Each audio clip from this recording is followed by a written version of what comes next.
अरब के लोग तो बेवा को 4 दीवारी में कैद कर देते थे। तुम्हारे शौहर का इंतकाल हो चुका है, बाहर मत आ जाना। बताओ उस बेवा को कितना समाज में रुलाया गया होगा। रूह निकल जाए तो एक बार मौत, और अगर किसी के एहसास को ललकारा जाए तो हर मिनट में मौत। सहेली की बारात आई है, हाथों में मेहंदी लगी है, लेकिन बेवा सिसक रही है।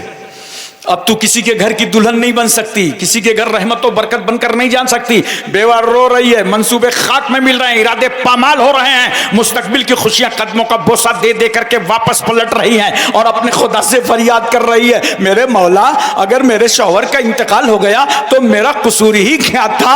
ये समाज मुझे नहूसत की चादर में डालकर किनारे कर रहा है। याद रखो पूरा मक्के का समाज बेवा को मनहूस समझ रहा था, मगर मेरा पैगंबर जिस रसूल की उम्र 25 साल की है, हमारी तुम्हारी उम्र जब 25 साल की होती है तो अपना ख्याल आता है, ऐसी ससुराल हो, ऐसी बीवी हो, मगर रसूल की उम्र 25 साल की हुई तो उम्मत की बेवाओं का ख्याल आया। और पैगंबर सल्लल्लाहु अलैहि वसल्लम खड़े हो गए, कहा मक्के वालों, अल्लाह का महबूब जलवागर हो चुका है, अब किसी बेवा को मनूस ना समझा जाएगा। 25 साल के पैगंबर ने 40 साल बेवा खदीजतुल कुबरा को अपने निकाह में ले लिया, ताकि दुनिया समझ जाए कि जिस बेवा को तुमने अभागन समझा था मुस्तफा ने उसे सुहागन बना दिया। बेशक, सुभान अल्लाह, जिंदाबाद जिंदाबाद। बहुत एक लम्हे के लिए मैं तवज्जो चाहता हूँ, उलमा की खास तवज्जो चाहता हूँ। मेरे रसूल सल्लल्लाहु अलैहि वसल्लम ने बेवा खदीजतुल कुबरा से निकाह किया। रसूल सल्लल्लाहु अलैहि वसल्लम ने हजरत सूदा से निकाह फरमाया। ये सब अज़वाजे मुतहरात में हैं। हजरत आयशा सिद्दीका, हजरत हफ्सा, हजरत उम्मे सलमा, हजरत उम्मे हबीबा, हजरत ज़ैनब, हजरत मैमूना, ज़ैनब बिन्त खजीमा, हजरत जुवैरिया, हजरत सफिया, ये रसूल की अज़वाजे मुताहरात हैं। तवज्जो कीजिए, मेरे रसूल ने बेवा से निकाह किया ताकि मेरी उम्मत के लिए बेवा से निकाह करना सुन्नत रसूल बन जाए। बेशक, बहुत खूब, जिंदाबाद। रसूल सल्लल्लाहु अलैहि वसल्लम ने कुंवारी से निकाह किया ताकि मेरी उम्मत के लिए कुंवारी से निकाह करना सुन्नत मुस्तफा बन जाए। मेरे रसूल ने तलाक शुदा औरत से निकाह किया ताकि मेरी उम्मत के लिए तलाक शुदा औरत से निकाह करना सुन्नत रसूलुल्लाह बन जाए। वाह वाह वाह, बेशक, सुभान अल्लाह, बेमिसाल रसूल, लाजवाब पैगंबर। एक बात और सुनो मुसलमानों, यही शक नहीं, सरकार सल्लल्लाहु अलैहि वसल्लम ने 1,24,000 कमोबेश सहाबा किराम को पढ़ा लिखा करके तैयार किया दीन की इशाअत के लिए, दीन की तबलीग के लिए, दीन के फरोग के लिए। लेकिन कुछ चीजें ऐसी थी, उलमा की खास तवज्जो, जिसमें औरतों की जरूरत पड़ती है। औरतों के कुछ खास मसाइल होते हैं जिन्हें औरत ही बेहतर समझा सकती है। देखो, नूरुल इज़्ज़ा से लेकर हिदायत में पढ़ डालो, हर किताबु तहारत में बाब बंधा होगा, बाबुल हैस, बाबुल निफास, बाबुल इस्तिहाजा। ये वो मसाइल नहीं, उलमा से पूछो कि जब अपने उस्ताद के सामने हमने पढ़ा तो आंख बंद कर लिया, उस्ताद ने तर्जमा कर दिया, आगे बढ़ गए, वो भी समझ गए, हम भी समझ गए। हमने जब अपने शागिर्दों को पढ़ाया, आंख बंद कर लिया, आगे बढ़ गए, दोनों समझ गए। कुछ औरतों के खास मसाइल होते हैं, तवज्जो चाहता हूं मैं, उन मसाइल को एक औरत ही बेहतर समझा सकती है। तवज्जो कीजिए, एक औरत ही बेहतर समझा सकती है। यही वजह है कि अज़वाजे मुताहरात ने रसूल सल्लल्लाहु अलैहि वसल्लम से हदीसें भी रिवायत फरमाई। बोलो मोहब्बत से सुभान अल्लाह, सुभान अल्लाह, दिल लगा के बोलो सुभान अल्लाह, सुभान अल्लाह, हदीस की रिवायत फरमाई। वाह वाह, देखो, हजरत सूदा ने 5 हदीसें रिवायत फरमाई हैं। हजरत आयशा सिद्दीका ने 2210 हदीसें रिवायत फरमाई हैं। हजरत हफ्सा ने 60 हदीसें रिवायत फरमाई हैं। हजरत उम्मे सलमा ने 378 हदीसें रिवायत फरमाई हैं। हजरत उम्मे हबीबा ने 65 हदीसें रिवायत फरमाई हैं। हजरत जैनब ने 11 हदीसें रिवायत फरमाई हैं। हजरत मैमूना ने 76 हदीसें रिवायत फरमाई हैं। हजरत जुवैरिया ने 7 हदीसें रिवायत फरमाई हैं और हजरत सफिया ने 10 हदीसें रिवायत फरमाई। सुभान अल्लाह, सुभान अल्लाह, बहुत खूब, जिंदाबाद जिंदाबाद, वाह। नोट करो, अज़वाजे मुतहरात के जरिए भी मेरे पैगंबर ने इस उम्मत की औरतों और मर्दों तक इस्लाम पहुंचाया। वरना रसूलुल्लाह घर में हैं, जो पैगंबर फरमा रहे हैं घर से सुन के वही रिवायत करेगा जो रसूलुल्लाह के घर में हो। बोलो, तो अज़वाजे मुतहरात रिवायत कर रही हैं और इसीलिए हम कहते हैं हजरत आयशा सिद्दीका आलिमा थी, कारिया थी, मुफ्तिया थी। सहाबा किराम हजरत आयशा सिद्दीका से इस्तिफाजा किया करते थे। बोलो मोहब्बत से। और एक बात और सुन लीजिए, उनकी उम्र कम थी, तवज्जो चाहता हूं, उम्र कम थी, कम उम्र में निकाह हुआ, लेकिन रुखसती कब हुई? जब उम्र मुकम्मल हो गई। अरब के मुताबिक जब उम्र मुकम्मल हो गई तब रुखसती हुई। उम्र कम, और जो कम उम्र होता है उसका जहन बहुत अच्छा होता है। इन उलमा से पूछो, हुफ़ाज़ से पूछो, बेशक। अगर अभी किसी 50 साल वाले से कह दिया जाए हाफजा कर लो तो कहेगा नहीं, कोई पोता वोता पैदा होगा तो देखा जाएगा। 50 साल की उम्र में वो हाफजा नहीं कर पाएगा, 40 साल की उम्र में वो हाफजा नहीं कर पाएगा। अगर कर लिया है और उसी को बरकरार रखे तो बहुत बड़ी बात है। लेकिन एक 8 साल के बच्चे को, 7 साल के बच्चे को, 10 साल के बच्चे को, 12 साल के बच्चे को शोबे हिफ्ज़ में बैठा दो, इंशाअल्लाह 3-4 साल के अंदर वो हाफिज़े कुरान बन जाएगा। क्यों? उसकी उम्र कम है, जहन अच्छा है। तवज्जो कीजिए, हजरत आयशा सिद्दीका रदियल्लाहु ताला अन्हा से निकाह करना नबी करीम सल्लल्लाहु अलैहि वसल्लम की बेशुमार हिकमतें, मगर मैं अपनी कम इल्मी की बुनियाद पर समझने की कोशिश करता हूं। कम उम्र से निकाह फरमाया, मुकम्मल उम्र में रुखसती फरमाया, क्योंकि जब उम्र कम होती है दिमाग अच्छा काम करता है। इसीलिए तो हजरत आयशा सिद्दीका ने 2210 हदीसें रिवायत फरमाई। सुभान अल्लाह, नारे तकबीर, नारे रिसालत, सानिए गाज़ी मिल्लत, मसलके आला हजरत। सुभान अल्लाह, सुभान अल्लाह। मेरी बेटियों, तुम बंबई की अदाकारों को ना देखो, सैयदा फातिमा के किरदारों को देखो, उम्मे कुलसुम की जिंदगी देखो, ज़ैनब का नक्शे कदम देखो। आज कितना प्रॉब्लम हो गया ये मोबाइल के जरिए। मोबाइल का इस्तेमाल सही करो। एक यही औरत का दर्जा इस्लाम कैसे बढ़ा रहा है। एक औरत है, अबू तुफैल सहाबी सरकार की बारगाह में मौजूद हैं। इतने में एक औरत आ गई तो अल्लाह के रसूल सल्लल्लाहु अलैहि वसल्लम ने अपनी चादर पाक बिछा दिया। अरे बोलो यार, सुभान अल्लाह, अल्लाह, सुभान अल्लाह, वाह। अगल बगल चेक करो, कोई सो रहा हो तो उसके कान में बोलो सुभान अल्लाह, सुभान अल्लाह, सुभान अल्लाह। वो औरत चादर रसूल पर बैठकर प्यारे रसूल से प्यारी प्यारी बातें करने लगी। थोड़ी देर के बाद वो औरत चली गई। सरकार ने पूछा, अबू तुफैल जानते हो ये औरत कौन थी? कहा, या रसूल अल्लाह, हम नहीं जानते, मगर अल्लाह और उसका रसूल जरूर जानता है। जी, वाह वाह वाह। अब यहाँ पे एक मसला और हल हो गया। जिन चीज़ों का इल्म तुमको ना हो उसमें यह कहना अल्लाह जाने रसूलुल्लाह जाने, ये सुन्नते सहाबा है। सहाबी को हैरत है, कौन औरत है जो चादर रसूल पर बैठी है। हम तो इस मकाम पर आए तो महवे हैरत हो गए कि चादर नबी पे औरत बैठी है। वो चादर रसूल अबू बकर को मिले तो सर पे रखें, उमर तबर्रुक समझें, उस्मान गनी तबर्रुक समझें, मौला अली कलेजे से लगा लें। अरे जो चादर रसूल इस गुनहगार उम्मत के निजात का जरिया हो, वो चादर पर औरत बैठी है।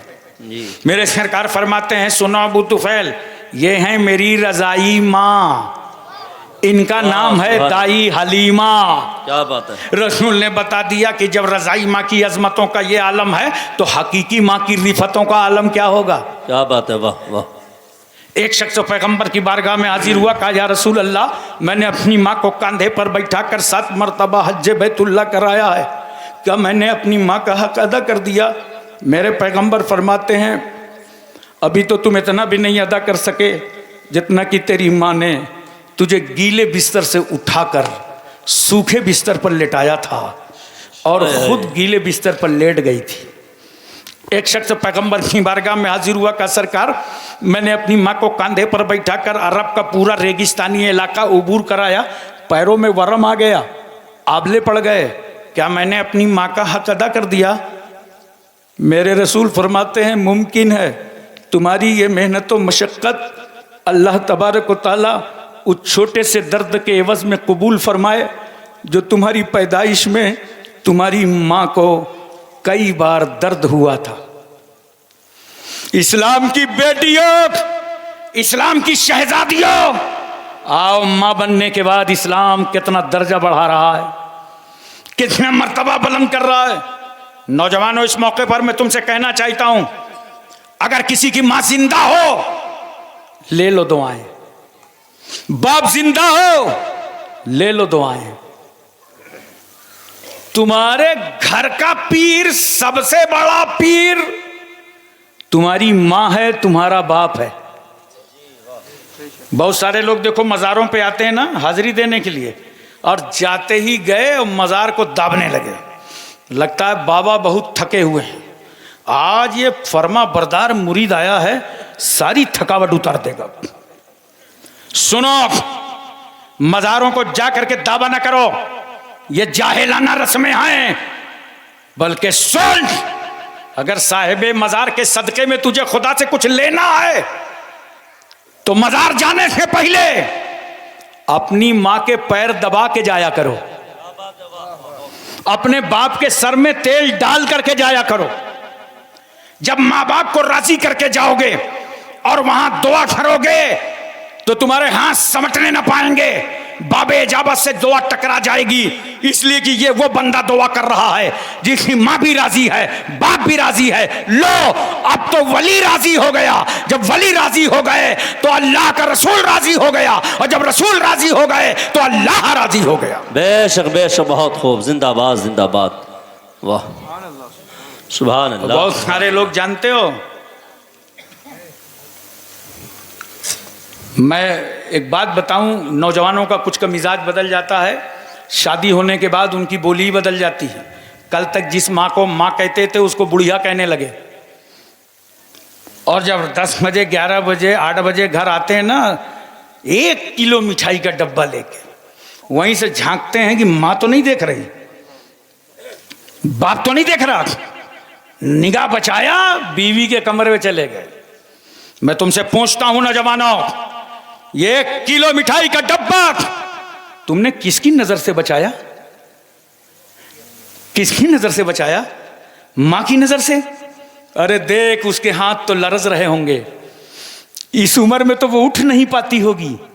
नादान, अगर मां के हाथ में लाके डब्बा रखा होता तो मां तो न खाती, लेकिन उसके हाथ लग जाने से मिठाई की मिठास बदल जाती।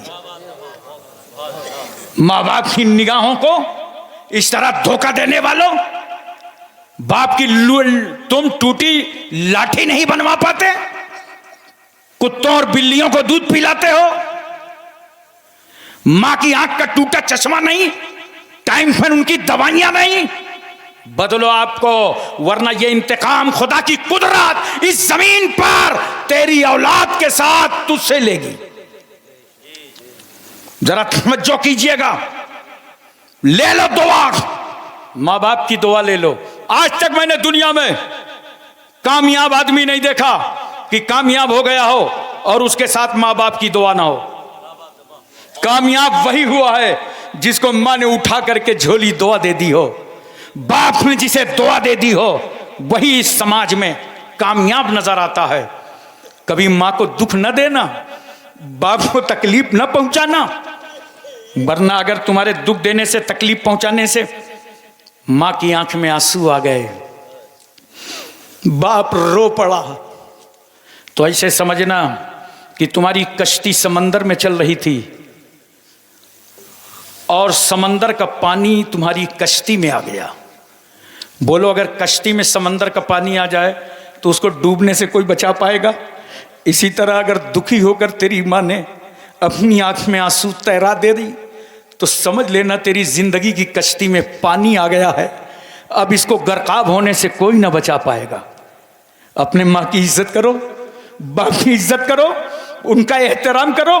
बड़ी मशक्क़तों से पाला है। जब तुम इस मंजिल पे आओगे ना तब पता चलेगा किस तरह एक माँ बेटे को पालती है और किस तरह एक बाप बेटे की परवरिश करता है। बाप से ज़्यादा तो कोई बर्दाश्त ही नहीं करता।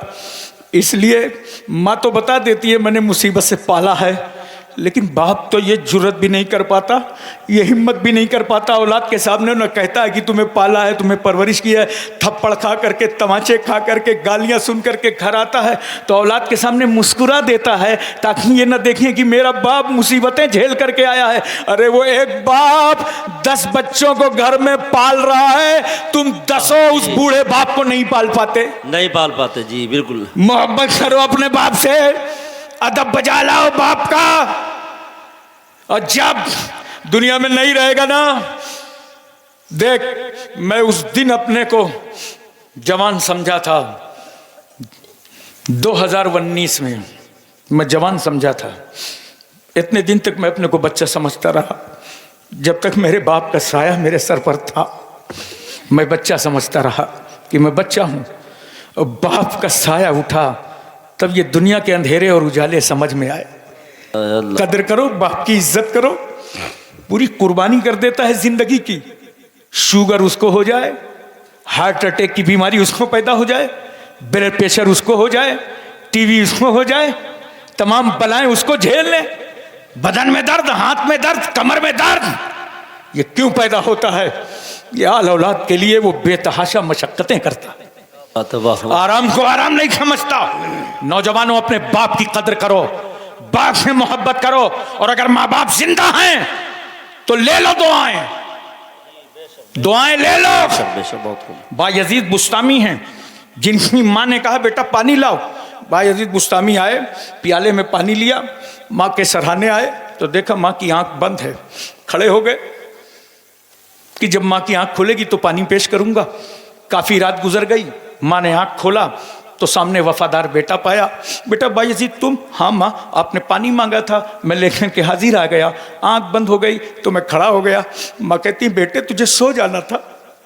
माँ तो माँ होती है ना जी। बेटे कभी जानते हो बुखार तुमको आता है, दर्द माँ महसूस करती है। महसूस कर। हाय मेरा नूरे नजर परेशान हो रहा है, हाय मेरा लखते जिगर बेचैन हो रहा है। बेटे तुझे सो जाना तो रात भर प्याले का बोझ लेकर के खड़ा हो गया। मैं माँ हूं, माँ और बेटे की मोहब्बत में कोई सियासत नहीं है, मकरो फरेब नहीं है जी, कोई दिखावा नहीं है, कोई रियाकारी नहीं है। मुसल्लमुस्बूत मोहब्बतें हैं जी, खालिस प्यार है। मेरे लाल तू सो जाता मैं जगा लेती, बेदार कर लेती। बायजीद बुस्तामी की आंख में आंसू आ गए। का इज्जत माब माँ, रिफत माब माँ, तकद्दुस माब माँ, इस्मत माब माँ। ये तो रात भर एक प्याले का बोझ ही लेकर मैं हाथ में खड़ा रह गया। ए माँ, अगर मैं सर पटक पटक कर तुम्हारे कदमों पे मर जाऊं तब भी मैं तुम्हारे सारे एहसान का बदला क्या हो, उस छोटे से एक दर्द का बदला नहीं समझ सकता जो मेरी पैदाइश में मुझे मेरी पैदाइश में आपको कई बार दर्द हुआ था। अरे जो बेटे के रोने पर रोए वो माँ, जो बेटे के सोने पर सोए वो माँ, नींद की मिठास में गुम हो। बच्चा तड़प जाए तो माँ नींद को झटक दे, रोते हुए बच्चे को कलेजे से लगाकर सफेद खून पिला पिला कर फिर सुला दे। हम गंदगियां देख कर ठहर नहीं पाते, वो माँ रात रात भर उठाती रहती है। जिसने 9 महीने तक पेट में रखा वो माँ, जिसने 2 साल तक अपनी छाती का दूध पिलाया वो माँ, जिसने उंगली पकड़ करके चलना सिखाया वो माँ। हाय इतना प्यार करने वाली माँ। 2 लफ्ज बहुत मशहूर है समाज में, एक मौजू एक मोहमल। जैसे मायक मौजू मानादार है और वायक मोहमल है, इसी तरह पानी वानी, पानी मौजू है और वानी मोहमल है, बेमाना। मगर कुर्बान जाओ माँ की मोहब्बत पर, देख माँ का प्यार जब तेरी जुबान से निकला वानी। तू बचपन में पानी कहाँ बोला था जी, वानी बोला था। माँ का प्यार देख, इस मोहम्मल को माँ ने मौजू बना डाला कि मेरा बेटा पानी मांग रहा है, मेरा बेटा पानी मांग रहा है। तू अगर आंगन में गिरा तो दौड़ी गोद में लेकर तेरे आज़ब पे तेल की मालिश। देखो ना आज क्या कर रहे हैं हमारे नौजवानों को, आइडियल किसको बना लिया। कितने अफसोस की बात है, मुंबई के अदाकारों को, जिसको देखा कि फटी पैंट पहने हुए सब फटी पैंट खरीद लाए। बोलो, और इतनी टाइट पैंट पहनते हैं, पता नहीं चलता इसने पैंट को पहना है कि पैंट ने इसको पहना। मैं कुर्ला आ रहा था भिंडी बाजार से, मुंबई से, एक बच्चा सामने खड़ा था, कहा हजरत मुझे भी ले लीजिए। मैंने बैठा लिया। मैंने पूछा कहाँ जा रहे थे, कहाँ से आ रहे हो? कहा वो कुर्ला तक जाऊंगा, शॉपिंग करने गया था, कपड़े लेने, ईद का वक्त आ गया ना। मैंने कहा ला तुम्हारे कपड़े देखें। जब कपड़े देखा तो उसकी आगे से पैंट फटी। तो मैंने कहा अबे तू तो ठग गया। तो जानते हो छोटा बच्चा था, ऐसे कर रहा था, यानी मुझी को बेवकूफ समझ रहा था कि ये पुराने आदमी है, समझते नहीं हैं। अरे किसको आइडियल बना लिया? तुम्हारे पास आइडियल हैं, तुम किसी गैर को क्यों बना रहे हो? बाल देखो नौजवानों को कैसे रख रहे हैं, दाएं से बाएं से आगे से पीछे से ऐसा उठा के रखे हुए हैं जैसे मुर्गी का झुआ, किसी समंदर का जजीरा। बाल 3 तरीके के रखना चाहिए और लिबास कैसे पहनना चाहिए। कल सुबह तुम होटलों में बैठोगे, लोग तुमसे पूछेंगे हाशिम कानपुरी आए थे, क्या बताया था, क्या समझाया था, तो कहोगे बहुत अच्छी तकरीर किया। लेकिन यार मेरी कुछ बातें याद करके वहां भी तबलीग कर देना, वहां भी बता देना कि हमें यह बता के गए हैं, हमें यह समझा गए हैं। सुनो, कपड़े ऐसे पहनो जिसमें तहारत में भी आसानी हो और इबादत में भी आसानी हो। बाल 3 तरीके के रखना चाहिए, या तो पूरे बाल कसर करा दो, या ताबदोश या ताबगोश, या तो कान की लौ तक बाल रखो, या तो शाने तक बाल रखो। ये बाल रखने का तरीका है। बोलो याद रखोगे, भूलोगे तो नहीं, सब जहन में रहेगा। आजकल तो मेरा ख्याल है अभी आपके यहाँ नहीं चल रहा होगा, खड़े खड़े लोग खाना खाने लगे। चल रहा है क्या? नहीं चल रहा ना? अरे अल्लाह का लाख लाख शुक्र है। खड़े खड़े खाना, उसको कौन सा सिस्टम बोलते हैं? Buffer system.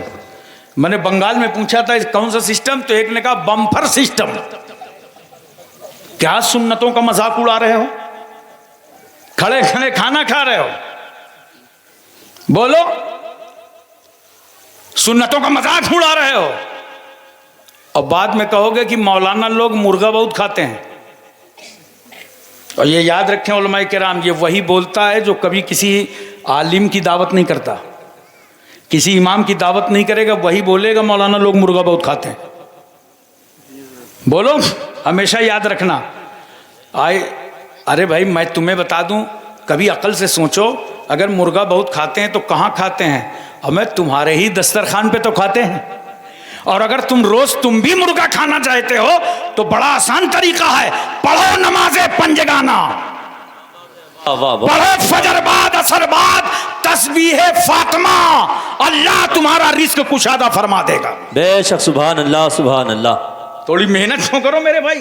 तो याद रखो, बाल रखने में, कपड़ा पहनने में, खाना खाने में, तुम किसी मुंबई वाले को आइडियल मत बनाओ। वो लोग उनको आइडियल बनावें जिनका इस कायनात में कोई आइडियल ना हो। हमारे आइडियल हादी अकबर जनाबे मोहम्मदुर रसूलुल्लाह हैं, हमारे आइडियल सैयदना सिद्दीक़ अकबर हैं, फारूक आजम हैं, उस्मान गनी हैं, मौला अली हैं, हजरत साद हैं, सईद हैं, Talha, Zubair, Ammar, Buzar, Khalid bin Walid, Abu Ubaidah bin Jarrah, Abdurrahman bin Auf, Suhaib Rumi, Salman Farsi, Bilal Habshi, हजरत अनस, अबू हुरैरा, अबू दरदा, अमीर हमदा, हमारे आइडियल सैयदना गौसे आजम हैं, ख्वाजा अजमेरी हैं, आकाए नक्शबंद हैं, मौलाए सोहरवर्द हैं, कुतुबुद्दीन बख्तियार काकी, महबूब इलाही, साबिर कलियरी, जिंदा शाह मदार, वारिसे देवा, मखदूमे के चौचा, मखदूमे जजमऊ, नसीरुद्दीन चिराग देलवी, शाह जमालुल्लाह रामपुरी, मुनव्वर अली शाह इलाहाबादी, शरफुद्दीन याहिया मुनैरी, अलाउल हक पंडवी, अखी सिराजुद्दीन, मखदूमे माहिम, बाबा बहाउद्दीन, बाबा ताजुद्दीन, मखदूम शामीना, सैयद सालार मसूद गाजी, सरकार महरेरा, हमारे आइडियल इमाम अहले सुन्नत आला हजरत फाजिले बरेलवी। नारे तकबीर, नारे रिसालत, फैजाने औलिया किराम, मजहबे इस्लाम, मजहबे इस्लाम, नारे तकबीर। सुभान अल्लाह, सुभान अल्लाह, जिंदाबाद जिंदाबाद। बहुत खूब, माशाअल्लाह। इसलिए मैं अर्ज करना